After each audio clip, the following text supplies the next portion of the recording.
Hi, I'm Robin. And I'm Bill. Welcome to Not the Retirement Show, broadcast across our international video and podcast networks. Today, we're talking about the great unretirement trend that's going on at the moment. This is a fascinating phenomenon, Bill, because I was reading an article recently that pointed out something that I guess is pretty obvious.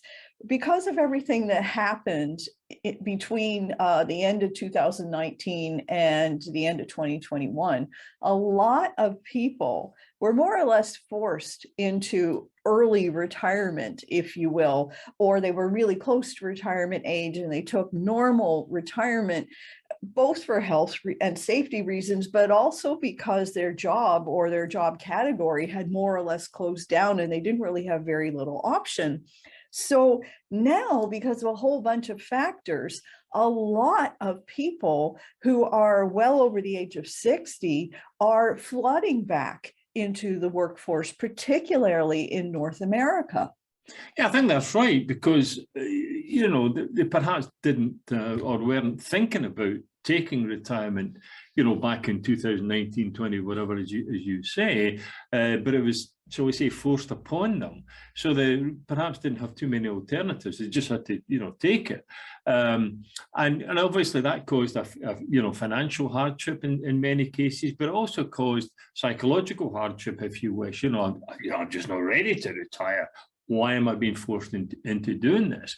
Now, as time has moved along, those people who are only maybe 1 year older, maybe 2 years older at worst, if you wish, they're saying, well, slow down here. Wait a minute, I've still got a lot to contribute. So they may not be able to go back to the company that they had been with. They may not even be able to go back to the industry that they had been in, but they still feel a need or a desire to perhaps earn some extra money, hopefully with a retirement issue that they were given sort of a helping hand, shall we say. But they also want, from a psychological point of view, they want to do things. Also, another really interesting fact here is that some of the jobs that they are returning to are categories they didn't work in before. And one of the reasons for that is we also had what they called the Great Resignation, when a lot of younger people just walked away from jobs that they hadn't really been enjoying, that didn't have really good working conditions or didn't have really good pay or job benefits.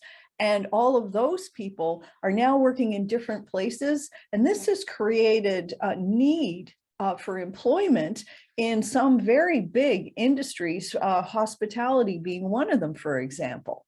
Yeah, and also one of the things to take into consideration here is that if you've been working all your life and, in 2019, 2020, whatever sort of thing, for whatever reason, you became retired, shall we say, but you didn't really think that you were ready for retirement, but nonetheless, you had to work from home. And that has been a big issue for people who are thinking about going back into the workplace, because before they perhaps had to commute, they had to drive to wherever it was, their place of employment was. But now this phenomenon, WFH or whatever they call it, working from home, has opened up a tremendous vista of ideas for people to say, hey, wait a minute, I could do that from home. Now, I'm not going to go into what you can do or what you cannot do from home, but just the concept of working from home. So even by, as it were, applying into a different company to say, this is what I do, can I help? The notion of working from home is very prevalent in many, many companies these days, so that it's not an idea where in the past you'd have said, I would kind of like to work for you, but I would prefer to work at home. Back in those days, and it's only 2 or 3 years ago, companies would say, no, you've got to be here. Now, there are so many companies, perhaps even the majority of companies, who are saying, okay, fair enough. That incentivizes the person to say, I think I will go back into the working place if I can work at home. I don't have to commute.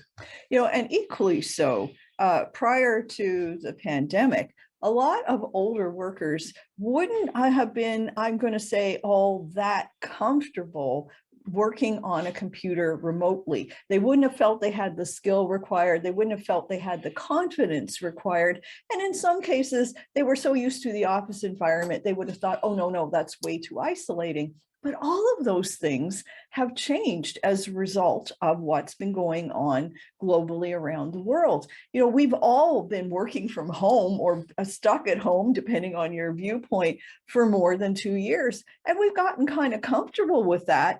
And we're also all a lot more comfortable working on the computer, doing meetings on the computer. So all that family Zoom time that you had during lockdown, that could actually be the door that gives you the confidence to work remotely as part of a team. But also remote assistance has improved dramatically over the past 2 or 3 years, where there may have been in your mind that sort of inability to fix something if it goes wrong within your software or something like that. And you sort of would throw your hands up and say, oh, you know what, I just can't be bothered doing this. Nowadays, getting help online is second nature to everybody. People just say, yeah, I know where to go, or, go and look at this or whatever, or I'll contact the software manufacturers. And there's a much more amenable, capability these days for both the software producers, as it were, and the person who says, I need help, to get that help. So that stigma has gone, I mean, largely, I guess, or substantially. So people are not worried about, gee, what happens if something goes wrong with my computer when I'm sitting at home when I'm supposed to be working? I think my last point is, as a result of everything that's been going on, with the rise of what I'm going to call the gig economy, there are now jobs and projects available online that didn't even exist before the pandemic. And it's irrelevant how old you are if you have the qualifications or the skills or even the willingness just to learn. And what's so great about this is you can work as much as you want to.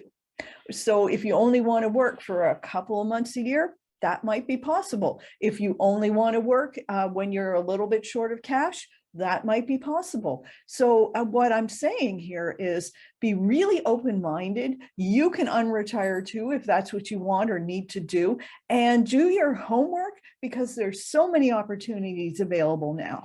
Yeah, I think that's right, because there's a lot of platforms nowadays where you can apply to become like a consultant or a freelancer or whatever the word is, and sort of put a profile together and put yourself out there and see what happens. One has to say, though, it's quite competitive. Because you're not the only one thinking about that. There are a lot of people around the world, and you find that you're in competition with people from your own country and the country next door, and then the countries around the world. So it is fairly competitive. So I don't think what we're saying is that, hey, listen, you can just open up shop tomorrow on one of these platforms and you will be deluged with offers and ideas and proposals. I don't think that's going to happen, but I think if you can build your profile, build your existence, it's got some possibilities. And, as long as you're not desperate for the money, in other words, you can take care of yourself from a retirement perspective, either through, as we called it before, the nest egg, approach, or just, pension incomes, etc. You don't want to put pressure on yourself, because if you put pressure on yourself, then you're going to get pretty frustrated, because it will take time. But you're absolutely right. Remote assistance, if you wish, or consulting is so prevalent these days, something to have a look at. Well, if you're still listening, we must have said something helpful or insightful. So please subscribe to our channel, and we'll chat with you again soon.